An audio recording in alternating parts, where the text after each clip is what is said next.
Senator Seidman. Thank you, Chair. And thank you all very much for your presentations. They have provided us with an awful lot of important information. And so thank you.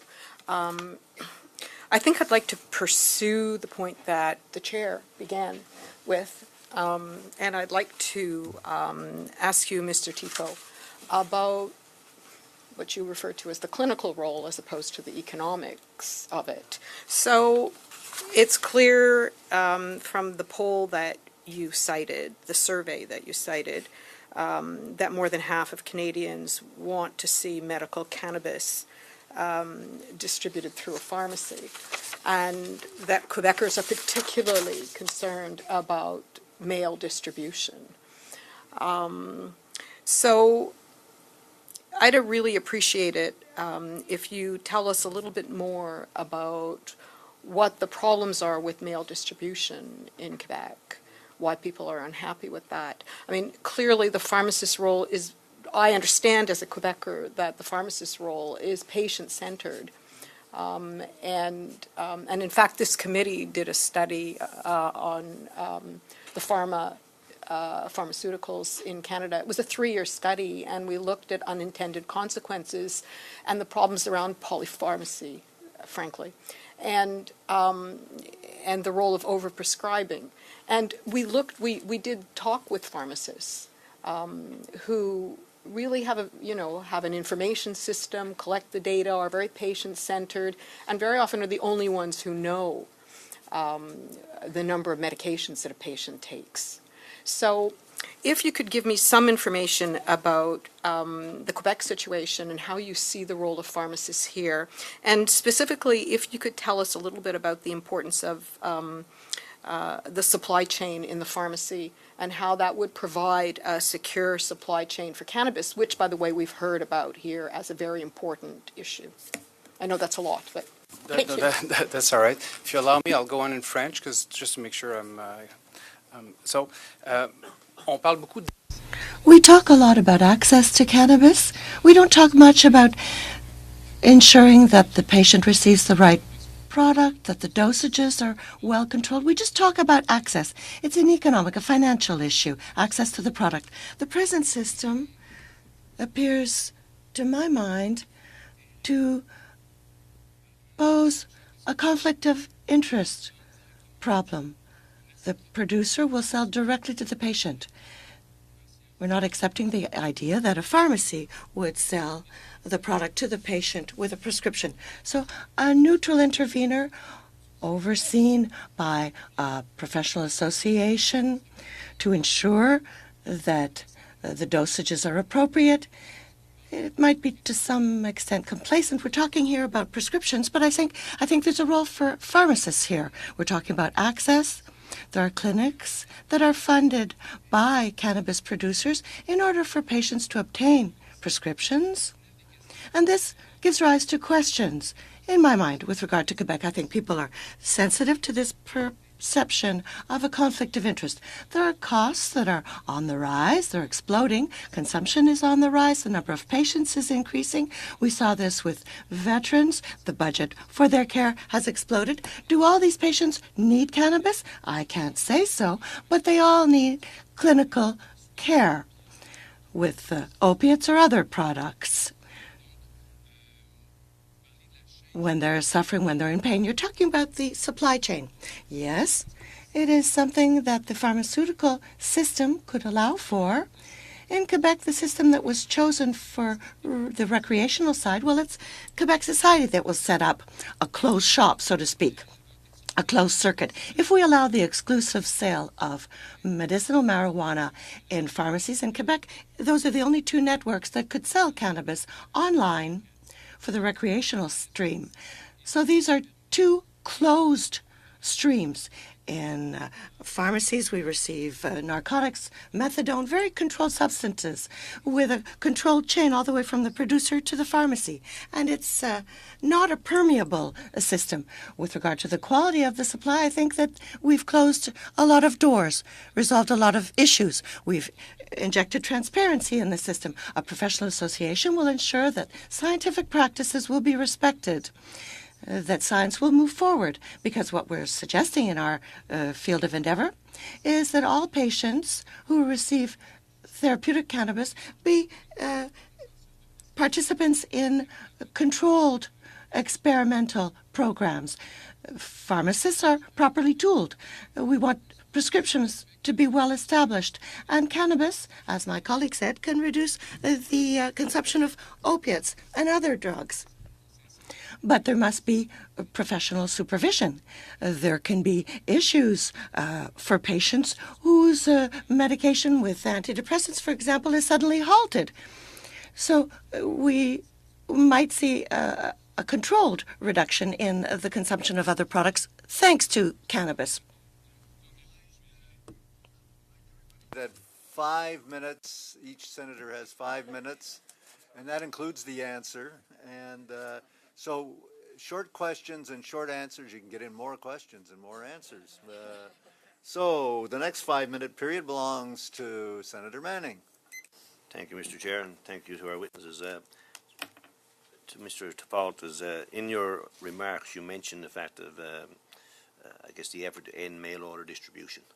I'm just wondering what you would say to persons or people that in remote parts of the country that don't have access to a pharmacy, that don't have inner communities, and to be able to avail of a medicine that the doctor has prescribed to them. So I just wonder how you would suggest we address I don't that. know the situation elsewhere in Canada, but in Quebec, there's not so many places where you cannot access a pharmacy within 20 kilometers, 30 kilometers.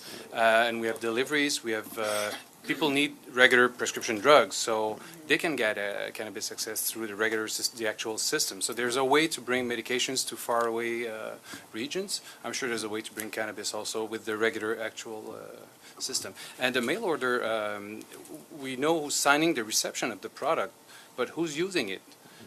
Do we know it's an underage patient? Is it? We don't know who's using the product once it's sent out. So in pharmacy, we do each time we do check with the patient, and as the condition changed and so on. Mr. Lucas, you want to? Sure, I just wanted to respond. I want to say that, the industry in general is supportive of pharmacy-based access. We feel that pharmacists play an important frontline role in terms of healthcare provision, and that having cannabis in pharmacies offers an opportunity for pharmacovigilance to be able to track how patients are using medical cannabis, as well as the impact on prescription drugs, the kind of research that I do. I'm a little bit concerned about the suggestion that any patient in Quebec needs to be part of a research project against their will in a lot of cases in order to access medical cannabis. I think that, as a long-term patient advocate, flies in the face of some of the constitutional rights that patients have to access medical cannabis in Canada, but that's the situation we find ourselves right now in Quebec. Yeah. I also suggest that while I support pharmacy access, I don't think we should be shutting down mail order for the same reasons that Senator Manning just mentioned. I'm concerned that patients who are housebound and who may be living in more remote communities may not be able to access pharmacies quite as easily as suggested. And so I think that anything that increases options to patients, from my point of view, is going to be beneficial, including pharmacy-based access. But I don't think we should make that the exclusive means of access for patients. Okay. All right, thank you. I'm wondering about the concern that's been raised here this morning and has been raised here in the past in relation to the fact of people that either don't have access to or cannot afford medical cannabis will go to the recreational side of things or to the black market or whatever the case may be. I just wonder from a cost perspective, a gram of, I'm not sure of how it's prescribed, but a gram of medical cannabis versus a gram of recreational cannabis. What's the cost from a consumer point of view? How would Mr. Jacob? Yep. Yeah, in the existing market, the variance is wide. Anywhere from $5 or $6 to $15, depending on the grade, the quality of the product, the type of cannabis, and I think that should be again replicated in the recreational market. The full range of different qualities and types of cannabis is what consumers are looking for. But as it pertains to medical, I think that there are so many various strains and so many unique effects from those strains, and then so many different interactions from individuals. So they're going to be looking, it's a process of elimination to find what works for you. And that applies to both inhaled products and tincture-based products. Each plant has a unique chemical profile of cannabinoids and terpenes. So finding your right fit is a process that can become expensive if there are limits to your purchasing. So for example, if you're on a mail order system, and you can help me, but I believe that there are minimum orders, and if you're finding that this minimum order is not working for me, you suddenly have an expensive piece of product that you can't use. So the solution to that is storefront access and the ability to purchase in small quantities, find your way, and find what works, and then settle on your suitable products. Sure, I agree with the statements of Mr. Jacobs, and generally I would suggest, however, that the cost difference between the licit and illicit market in terms of medical cannabis is about the same. So the prices range, as Mr. Jacobs said, from about $5 to $15, and that's the same whether you're buying from a licensed producer or from a dispensary. However, I am worried that the taxation of medical cannabis as it stands right now really discourages patients from being able to access as much as they might need and forces patients to choose sometimes between putting food in their fridge or paying the rent and getting as much medical cannabis they need to take care of their symptoms. And that's a concern, along with the lack of options that patients have within the current system in terms of accessing edibles, accessing vaporizer cartridges, and vape pens that are increasingly popular in medical cannabis patients in Canada and internationally. So the cost is about the same, but there is a disparity in terms of the products that one can access through the legal system versus the currently unregulated system. Okay, thank you. Very much. Now I have Senator Dean. Thanks for the very, very helpful presentations. It's notable that you all appear to be of one mind on the benefits of medical cannabis, including our pharmacist colleagues. And I'm particularly interested to hear and see evidence of the benefits of cannabis in opioid in relation to opioid issues. We've heard evidence here to the contrary, of course, that there's a one-way gateway from cannabis to inappropriate use of opioids. This is the second hearing in a row where we've heard evidence on exactly the reverse. I'd appreciate any further comments you have on opioids. We've heard from a couple of you in terms of reduction and treatment. And as a second question to ponder on, two very quick ones. We've talked about the possible migration of medical users to recreational. Is there any possibility as a result of anything that we're doing here or might do as a result of your recommendations on taxes that might see a reverse migration of recreational users to an already rapidly growing medical market? So those are my two questions. First question that you posed. I work in an addiction clinic pharmacy here in Ottawa, and we see patients being systematically taken off opioids using medications such as methadone, Suboxone, and soon likely we're going to be adding heroin to that mix. We're dealing with a receptor, a unique receptor when it comes to opioids. That's different to the receptor that cannabis attaches to. So the substitution is not a perfect one, and while we're intrigued by the evidence to suggest that this could be a way of weaning people off opioids, we know that transition is something that's fairly complex, and that's part of the reason that we feel that pharmacists have an intrinsic role to play in this, because as I say, it's not a perfect substitution, and as our patients who are taken off opioids through other means, it requires a very systematic approach of tapering, and how that is done is it's almost an art to make sure that this person doesn't relapse, because we notice in many cases relapse can be even worse in terms of outcomes. So, I mean, again, the evidence is intriguing and it's interesting, but it's not a perfect substitution, and we think more evidence is required to get there. We do feel that there's a potential, with regards to your second question, for patients to move from the recreation to the medical side. Right now there are a limited number of indications for which cannabis has been shown to show evidence, but we know that there's more evidence coming, and I think what we could see is as the evidence grows, we could potentially see that happening. We don't see that necessarily as a bad thing because we know that 1 out of 9 hospital admissions is due to the adverse effects due to medication, and part of the reason that pharmacists are there is to try and mitigate that. And so if more patients are seeing clinical oversight by pharmacists to ensure that medication, the cannabis, fits with the other medications that they're taking, and it's not going to result in them being admitted to the hospital, that's important to us. So that could actually be, there could be positive outcomes there for sure. There's certainly a growing amount of evidence that cannabis, rather than being a gateway drug, is an exit drug to addiction. Huber et al. In 2014 published a study in the Journal of the American Medical Association showing that in U.S. medical cannabis states they had a 25% reduction in opioid overdose deaths compared to those neighboring states that didn't have medical cannabis programs in place. And the longer the program was in place in those states, the greater the effect size. So I think that this is very convincing, and recent data out of Colorado suggests the exact same thing. By legalizing the recreational and medical use of cannabis, they've seen a significant decline in opioid overdose deaths and mortalities. We've just started a study called the Substitution of Opioids Study here in Ottawa, at Recovery Ottawa, the biggest methadone Suboxone clinic here in Ottawa, where we're looking at the impact of medical cannabis on treatment adherence for Suboxone methadone.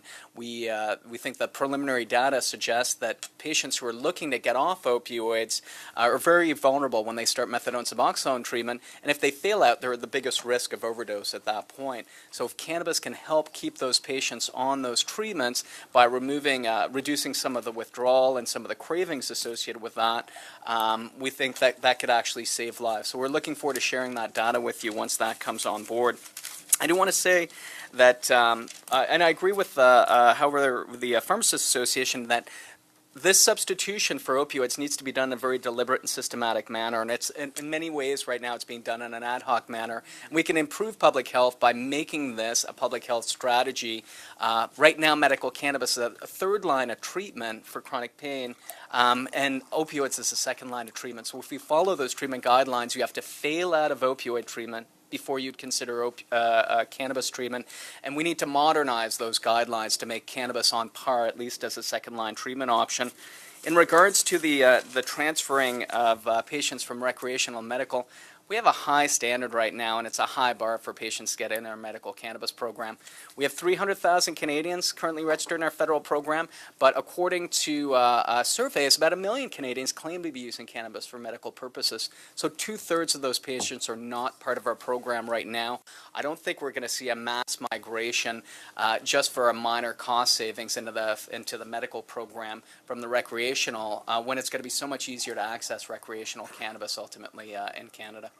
Thank you. Is there no Senator Poirier. Thank you, Chair. Thank you all for being here. I have so many questions that I think I'm just going to try to give bullet questions to see if I can get bullet answers and get as many as I can get in. Following Senator Manning's questions, why such a difference in cost of the recreational marijuana and medical marijuana?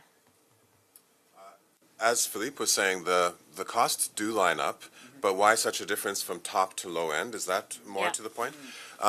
Production style, larger scale production, economies of scale, lower costs. Smaller, crafty, small batch production, more intensive, more hands-on treatment of plants, higher costs. Okay. So somebody that's buying medical marijuana compared to recreational marijuana, they're getting two different products, are they?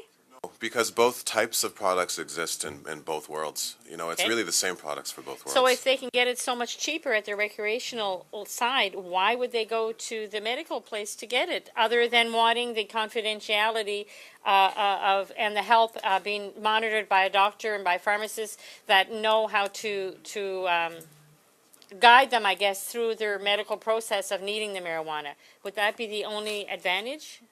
Go to the medical program? Yes. Well, I think that, this allows me to speak to your question as well. A lot of consumers who come to cannabis through the recreational avenues that we have today are coming for medical reasons because of the difficulty to access. Right. So we had an example of a person who came in with a shoulder injury, didn't want to get onto the opiates that were prescribed, began taking a cannabis tincture that was a ratio between THC and CBD, and realized that she was no longer taking her OCD medication. Her kids would always remind her when it was out, because she started to be OCD. Okay. So she was on cannabis medication for pain and realized that my mental health issues are resolving themselves. So this is a patient now who potentially would realize that these benefits exist for them and will seek, again, will seek access to the physician to the medical program. Right. Just for clarity, maybe Jeremy and I weren't clear. The range in cost for a gram of cannabis within the medical and the recreational system is about the same. It's $5 to about $15 a gram, but that's not a difference between medical and recreational. The $5 gram in the medical system would be the same cost in the recreational system. It's just that's typically the range in prices, and that could be reflective of THC levels in a lot of cases, where higher THC products can fetch a higher value, whether it be for medical or recreational use. And more and more CBD products are a little bit more expensive because those plants, you need more plants to produce a CBD extract than you do a higher THC extract. So that can be more cost prohibitive to Canadians. But just to be clear, there is no financial difference between the recreational cannabis and medical. We wouldn't expect there to be some, but we do hope that the taxation's removed on the medical, so it's zero rated. Right. I want to really share that from what I'm hearing up in my end of the province, that the people that need medical marijuana would prefer, because of confidentiality, to be able to go into a drugstore and get it rather than going to a front store or have somebody deliver it by mail. I'm hearing that that's what the people would like to see it.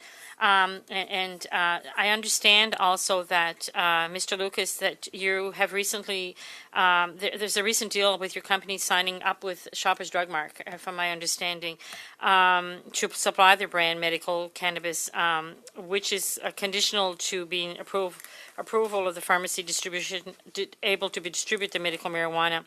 Can you tell me a little bit what is the key factor holding the pharmaceutical distribution of the medical marijuana at this point? And if you do have it, will you be able, through a pharmacy, offer it at the same cost that a person would be getting it through another system that they're getting it now? What a terrific set of questions, and thank you for the question. Right now, the biggest obstacle is that there's no explicit provision in C-45 or in the current regulations to allow pharmacy-based access. We are extremely concerned by the suggestions of the government that they're going to look at that as a next stage of changes in these regulations, maybe going as far out as 2020. As we know, Health Canada, when they initiated the MMPR 4 or 5 years ago, initially anticipated pharmacy-based distribution. The pharmacy system at the time wasn't comfortable with that and the level of consultation they'd had, and they asked to be excluded from that option. But obviously there's been a big turnaround, and now pharmacists feel that they want to be able to do this. And of course, they're well positioned to catch contraindications and interactions with other medications. Shoppers Drug Mart is taking a unique path. They're asking to be a licensed producer on par with Tilray or the other 100 licensed producers in Canada, so that they can purchase from other licensed producers and distribute through their system. What Shoppers Drug Mart will be able to do in the next few months is not going to be what other pharmacies are going to be able to do, because they're kind of going around the current regulations by making themselves a licensed producer. We think it's great that cannabis will be available through Shoppers Drug Mart, but we would like to see all pharmacies in Canada being able to supply medical cannabis to patients, because we think, I've been working on this for 20 years, nothing is going to do more to help in the normalization of medical cannabis than having it available through pharmacies. No matter what we do to educate patients, we have a 24/7 helpline, etc., it still feels different than every other medication when patients have it delivered to their door. Why can't other pharmacies do the same thing as Shoppers? Oh, sorry. They could do the same as well, but it's a time-consuming process to become a licensed producer. Thank you, Chair. You got it in 5 questions. That's pretty good. Sénatrice Meiji, s'il vous plaît. Merci, Monsieur le Président. Je vais vous poser la question. Thank you very much. I'll be asking my questions in French. My question is for the two pharmacists, Mr. Emberley and Mr. Thiffault. I saw in your documentation that you bring up the issue of dispensaries as sales outlets that are multiplying. We've seen the number of them increase over the last months. Is the term dispensary a specialized and recognized term? And in the Act, we can't deal with what's at the heart of the legislation, but in the recommendations or the amendments, is there room, would there be room for inserting this term? Because If the market continues to grow in this way, there will be dispensaries, but we all know that there will be outlets, sales outlets, not places where patients will be able to get advice. How might we as legislators do something to prevent this? We've seen the proliferation of dispensaries over the last few years, and it is something that deeply concerns us. The term dispensary is interesting. There are protected terms within the pharmacy profession. The word pharmacy, the word apothecary, these are protected terms that no other retail outlet is to use. And I actually did some research, and while dispensary is not a protected term under most of the acts across the country, it has a very specific term within our profession. It is the professional area within a pharmacy where prescriptions are filled. And that department is led by a licensed pharmacist who is held to very high standards of practice and is bound by an ethical framework that is very specific to the role of the pharmacist. So the word dispensary is something that's very near and dear to us. And in our mind, using it outside of the terms of pharmacy provides a legitimacy to those who are running quote-unquote dispensaries that may give Canadians the wrong impression about what is actually going on and what that level of knowledge that person has. It may give the impression that that person is a licensed healthcare professional when in fact they're not. So we're deeply concerned about that. We think that within the Act it is something that potentially we should look at as being a protected term because it has a very specific meaning within the pharmacy profession itself, and it does denote a certain clinical expertise that a person may have in talking about cannabis in regards to other medication, because that's what pharmacists do, is they talk about the role of therapy of one medication in light of other medications, many that a person may be taking.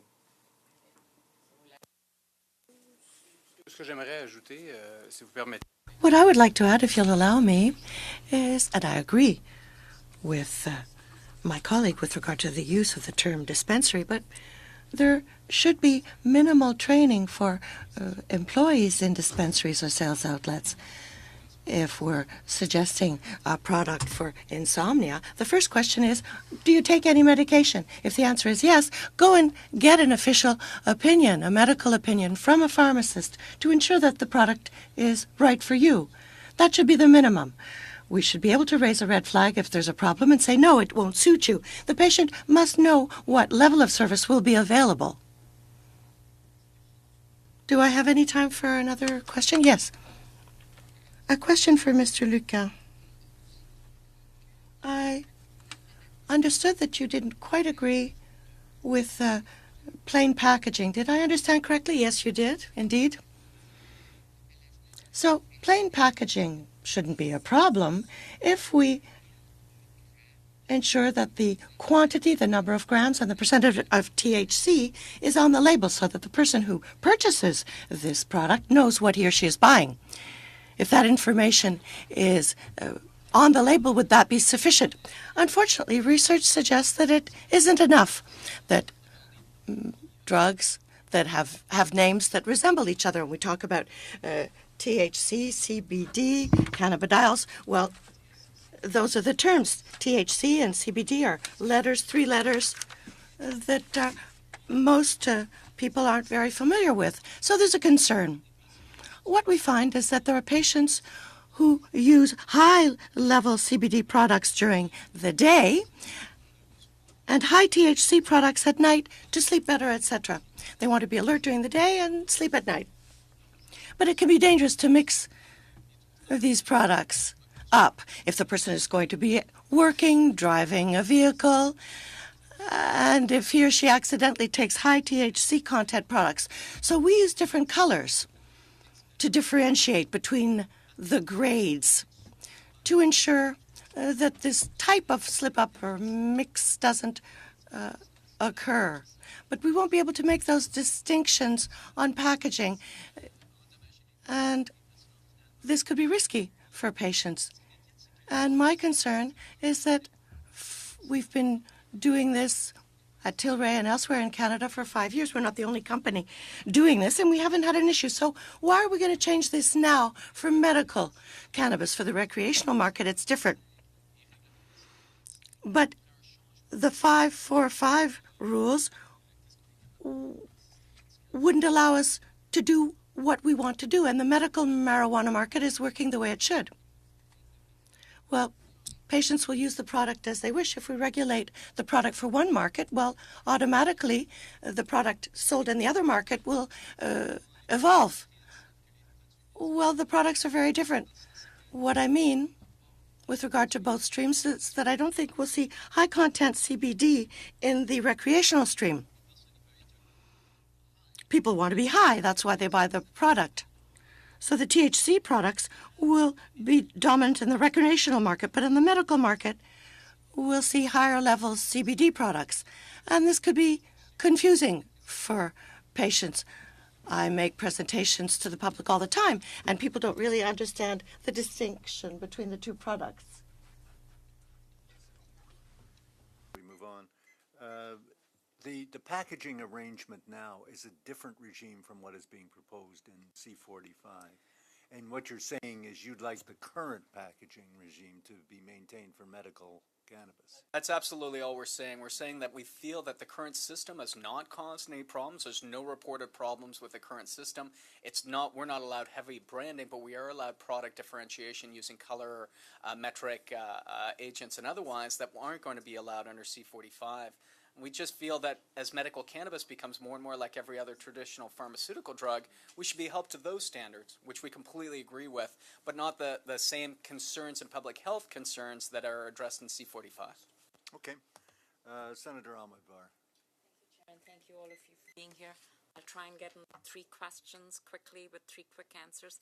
I think I heard from Mr. Lucas some of the background to the question, but I want a response from the pharmacists around the policy rationale when the medical marijuana regime was brought into law. What was the policy rationale then for bypassing pharmacists, and why have the pharmacists, if Mr. Lucas is correct, that they didn't want to do it then, but they're ready now? How have you come on this journey? Thank you for the question. We do get asked that question. Years ago, we did come out with a statement, as you say, but the landscape has really changed. There are more Canadians that are desiring access to this medication than ever before, and I think as a profession, we need to acknowledge that. And we feel that if that access is going to be enhanced, and there's more evidence to support the use of cannabis for legitimate health conditions, then pharmacists have to be involved because of the unique knowledge and expertise that they have to offer. So that's why we came out with this statement, and it applies. Our position has really been solely focused on the medical cannabis side, and we believe that it is a medication. It should be treated as a medication, and as such, it should be have the clinical oversight of pharmacists. And also, if you allow, technically, cannabis doesn't have a DIN, a drug identification number. So for a technical reason, we're not allowed to sell the product in pharmacy. So maybe if that had been taken care of earlier, we would have got into the situation earlier. And there's also like the population. We evolved. We heard. We learned about cannabis. We learned how many people were using, the damage of cannabis, and naturally the role of pharmacists in cannabis distribution came. It's very natural for pharmacists now. There's a strong consensus, which wasn't there 2 years ago. Next question is for Mr. Lucas. We've heard very conflicting witness testimony here around the science of cannabis. That's in this particular question about cannabis as a gateway drug. That the medical head of CAMH, Dr. Thiffault, suggested to us that there is no direct evidence concerning cannabis as a gateway. We've also heard from witness testimony about a report from Smart Approaches to Marijuana. I believe this comes from the U.S., where marijuana use, they say doubles opioid use. You know, I'm currently the author of a systematic review looking at cannabis substitute for alcohol and opioids, and I can tell you that the literature is certainly in favor of supporting the data I shared with you today, that cannabis can play an active role in being a substitute, not just for opioids, but also for alcohol and other drugs. More importantly, I think that the U.S. experience gives us a crystal ball to look into as to what we might expect in terms of the public health impacts of C45 in Canada. In Colorado, they have seen a reduction reductions in alcohol-related automobile fatalities tied to their legalization of cannabis by shifting a small percentage of the population on any given day to using cannabis instead of using alcohol. They've also seen reductions in other alcohol-related impacts, such as reductions in homicides, in suicides, and in violent crimes. And in fact, in Colorado, it's one of the only jurisdictions in all of the U.S. that's actually seen a decline in alcohol use overall, and they're actually making more money on taxation of cannabis than they are on alcohol now, and that's the home of Coors, so quite significant in terms of the public health positive impacts that they've seen as a result of this. I think that the evidence is really uncontroversial that I'm sharing with you, and it's also significant to note that in Colorado, after legalization, they're now seeing a reduced use of cannabis by youth, and in fact, they're seeing rates of use as low, they haven't seen rates of use as low since 1982, the same year that Nancy Reagan basically told us to say no to drug use. So the population level evidence and the evidence that I shared with you guys today is supportive of the fact that when adults are given an option between cannabis and alcohol, some will choose alcohol, or some will choose cannabis, and ultimately that leads to positive public health outcomes. That's what I think we can expect here in Canada. Thank you. I have a smidgen of time for my last question. Any one of you, and I think it can be only one, what is your position on homegrown, the provisions in the bill for 4 plants per individual? I could speak to that briefly. I think that home grow should be a right of Canadians.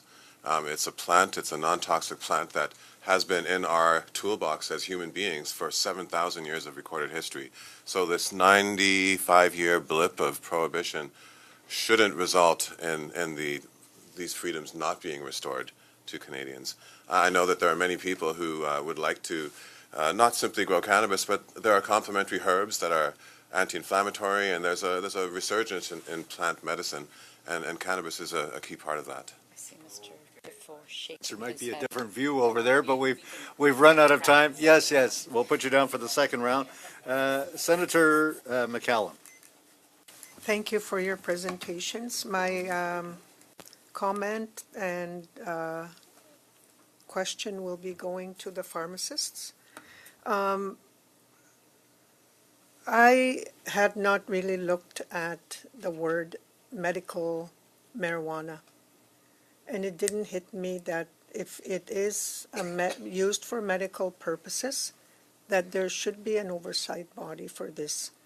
As a dentist, I've always worked with the pharmacists that I work with, and I'll call him and ask him for advice, or if sometimes patients don't tell you all the meds they're taking, and when I give a prescription, they'll call me and say, did you know this person is also on these meds? And then we change what I'm prescribing. And so I'm a bit concerned about if they're going to use medical marijuana, the term, then there needs to be standards, there needs to be an oversight, because there's also risks and I think malpractice that could come up. And when you're looking at getting the drug and then you have the medical doctor that's prescribed it, you know, they go to the pharmacy to pick up the drug, and it's usually the pharmacist that tells the patient the drug that they're going to take or any interactions. It's usually not the medical doctor or the dentist. And I was concerned when you have patients that are going to find their own fit and that there's no professional involved. Could you talk a little bit more about that, about how that could be corrected, or how? Thank you for your question, Senator. I think it's a really important one. You know, when you prescribe, say, an opioid for tooth extraction, I think it's really important that you would know that that patient also happens to be taking medical marijuana or medical cannabis. And I think that one thing that pharmacists maintain is a record of all of the medications that a person is taking. And if we fragment healthcare so that we don't capture all that information, there is a potential for people to experience drug interactions. And I think that could be a good example where a physician or a dentist could prescribe an opioid not knowing that the patient is using medical cannabis, and that could result in them having a car accident or we don't know what. And so I think we need to make sure that we create a system that is fairly fail-safe, that protects Canadians from those unintended consequences that could really harm them. I think that we are strengthening our medical records, or we're strengthening, hopefully we're going to get to a nationwide e-prescribing so that we'll be able to have that information at our fingertips. But if we fragment, if we don't have access to where the medications that people are using, that will slip through the cracks, and people will still end up with unfortunate circumstances as a result. Thank you. Deacon. Thank you very much. Great speakers, lots of information. We're going as fast as we can to get as much information as we can. And one of the areas that, listening to a variety of perspectives and experts, we're looking at the recommendation of possibly having that sort of single regime for medical and non-medical marijuana. And we've also learned as recent as yesterday here and at the National Finance Committee meeting just how regulated and how enforced and how restricted medical marijuana is, and it's certainly a very, in many aspects, a very positive and admirable way. We're wondering how would bringing cannabis regulations under a single regime, a single umbrella, would impact the work that has been done and the work that needs to be done as we move forward. And I know it's been a bit of a controversial topic, but I'm interested in hearing your perspectives today, and I would welcome anybody to respond to that first. Just to clarify, Yes. are you talking about the suggestion by the CMA and others to basically eliminate medical cannabis once we have recreational cannabis available, that basically that would replace the medical cannabis program? It was more of my understanding is not necessarily eliminating, but working together and having under one umbrella with the language of this being better for Health Canada. Well, I think that if you're talking about having a retail system where, like as in the U.S. states, Yeah. you'll have certain retailers that can apply for a medical endorsement, where they'll now ensure that they have staff on site who can provide appropriate information and support for people who come in with medical challenges. This is appropriate, I think, for patient access. Being, like Philippe was saying, the more access points we have for cannabis for patients, the more this will become normalized, the more that we will have, the stigmas that are, perhaps wrongfully existing in our society being ameliorated. So I think that, while there needs to be distinct provisions made for medical, having common supply chain and common access points is a very good strategy. How would it help the work that you're doing now? I guess that's what I'm really trying to figure out. How do we learn from the work that's being done, and how does it help enhance the work that's being done right now in medical marijuana? I think that as there are more companies like Tilray who are undergoing clinical studies, there will be more opportunities with storefront access for that word to get out, to get more participants on board, and to further the knowledge base of how cannabis benefits Canadians. Yeah, I think that the challenges with the current program is that there's no community-based access. And obviously pharmacies would offer that, but that doesn't negate the fact that maybe other specialized clinics might be able to offer community-based access. We actually have a two-tiered system already in place when it comes to methadone access in Canada. So you can access methadone through pharmacies or through methadone clinics that are offering community-based and are staffed by folks who specialize in the population that they're working with, people with opioid dependence and otherwise.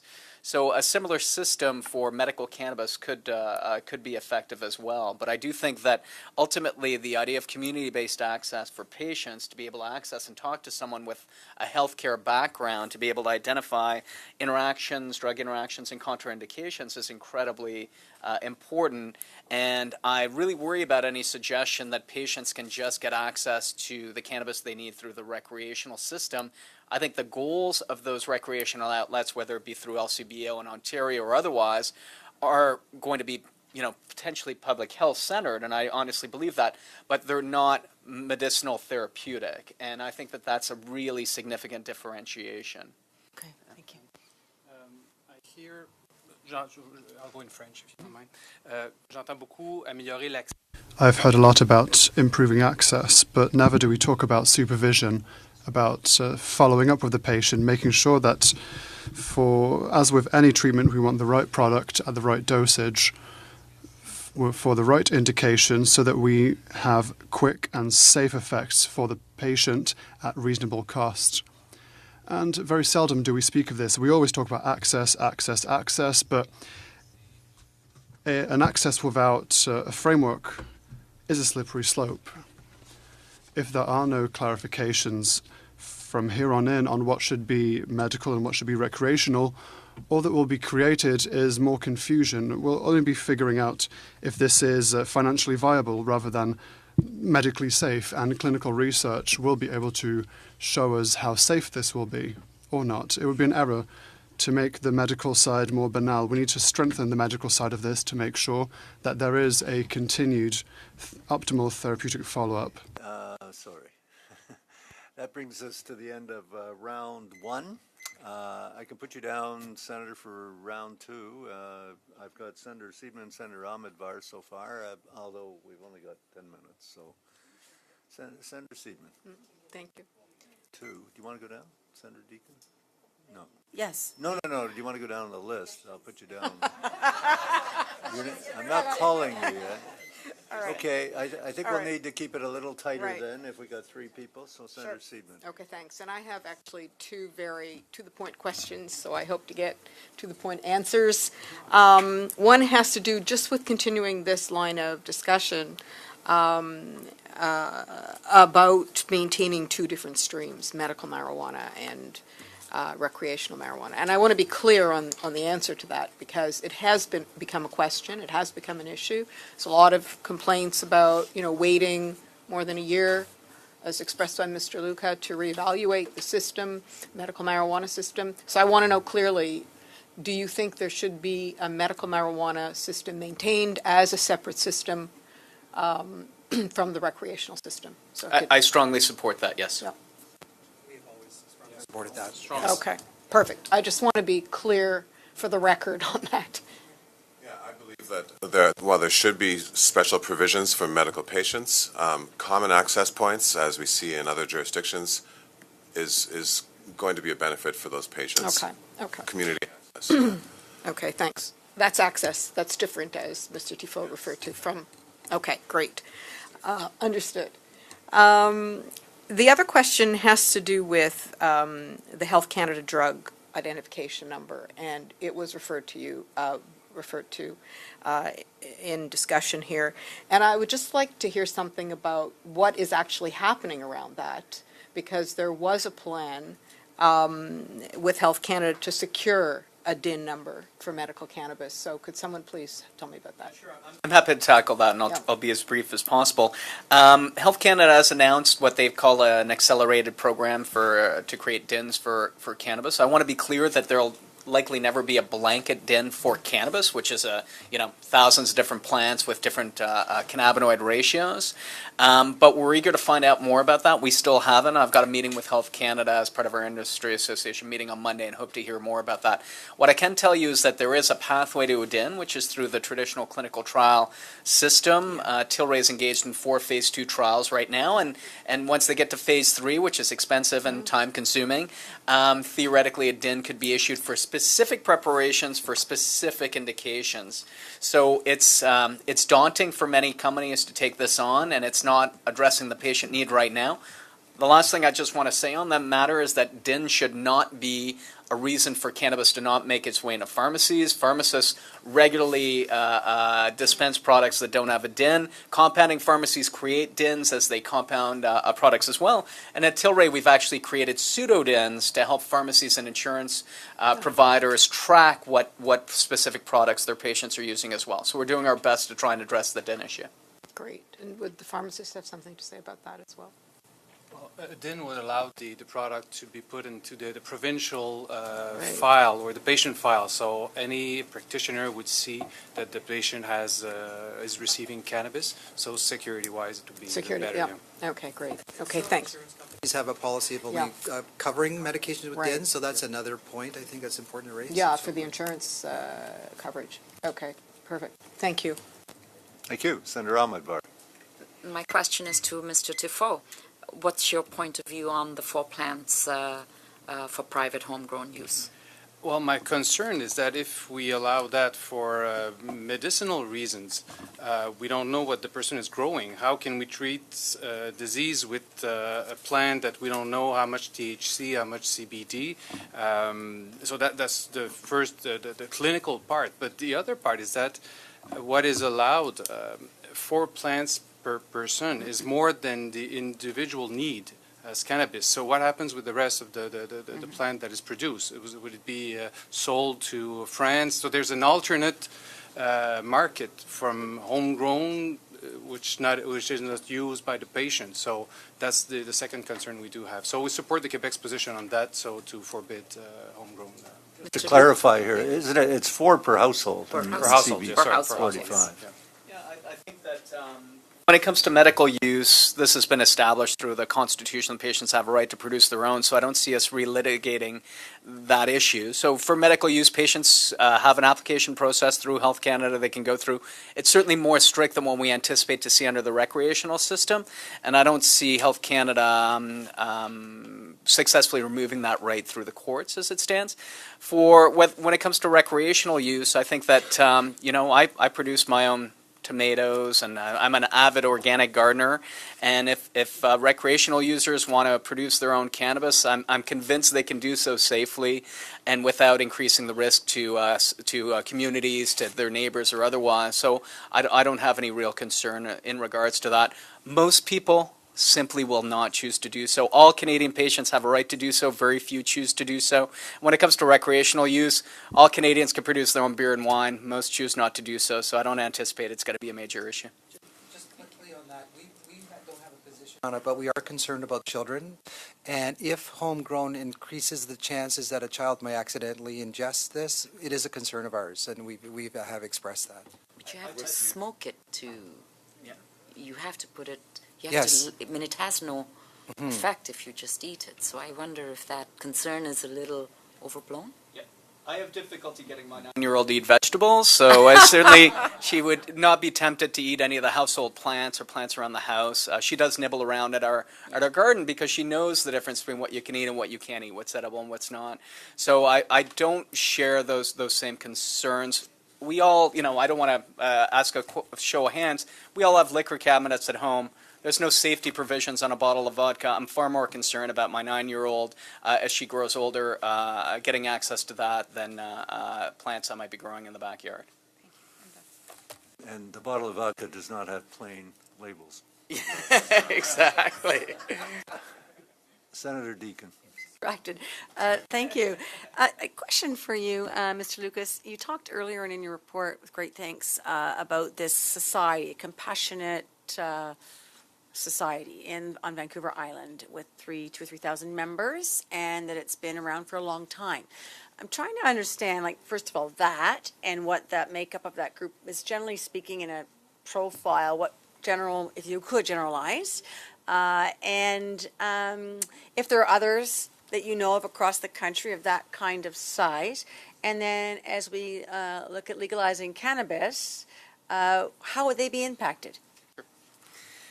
In my 20 years of working with patients, I've had a lot of different viewpoints from that point of view. In 1999, I opened up the Vancouver Island Compassion Society, one of Canada's first nonprofit medical cannabis dispensaries, and I think it's going to be celebrating its 19th anniversary this year. It's been a number of years. I was executive director there for 10 years, and I'm no longer involved in any of the day-to-day operations of the Vancouver Island Compassion Society, and I would suggest that, like licensed producers, like liquor stores, like 7-Elevens, there are some dispensaries out there who are very well-intentioned, very professional, and do a very good job of taking care of their clients, their patients, and otherwise. There are others who are more profits centered and focused on other aspects of this. I think that ultimately a lot of these dispensaries right now are looking to make their way into the legal system, and if allowed to do so, if the hurdles aren't too high, certainly in places like BC where we have a combination of private and public, I expect a number of them to be leaders in the distribution of recreational cannabis going into the future. I would like to defer to Mr. Jacob, who's head of the Canadian Association of Medical Cannabis Dispensaries, who might be able to talk about that too. I understand. Yes, thank you. One of the biggest concerns faced by many operators of compassion clubs or nonprofit retail shops is, what do we do with our patients? You know, they choose to access cannabis at dispensaries. They've found solutions that are serving them well. We're going to be losing significant amounts of our product diversity at the onset of regulation, and you know, we have no idea how we're going to support these patients through this transition. It's onerous for them. It's causing tremendous amounts of stress. People who are ill do not need that type of stress. And something important to realize for this Senate is that in BC, where we've had 20 years of evolution of a storefront retail model, we are, you know, this is a successful experiment. This is a normalized economy or a normalized environment for cannabis. People can walk past a shop with a mother with her stroller, and it's not onerous. It's not the same as what's been experienced here in Eastern Canada. And I think that this is probably the biggest change, the biggest impact is, how do we support and protect the rights of these patients to access this medicine that's working for them when the product diversity is going to be scaled right back and released over time. Okay. Oh, very quickly. Quick point, the removal of product diversity only benefits the black market. And so if patients can't access vape cartridges or the edibles that they've gotten used to, or high potency cannabis, the only winners in that are the black market, who are going to continue to supply these products. So the decisions being made here and by Health Canada aren't what Canadian patients or recreational users are going to use. The decisions being made here are deciding what's going to be regulated by the government and what's going to be controlled by the black market. These are the decisions that are being made at this table. Okay, we've run out of time, sorry to say, but we do have another panel that's in waiting. By the way, the BC Compassion Club Society is in the next panel, so there may be more questions to them on that subject. Anyway, thank you to all four of you. You've been quite helpful to us, and you've explained your positions very well, and we will take all of that into consideration. And with that, I will pause the meeting for about 2 minutes while we change the personnel at the panel table. Thank you very much.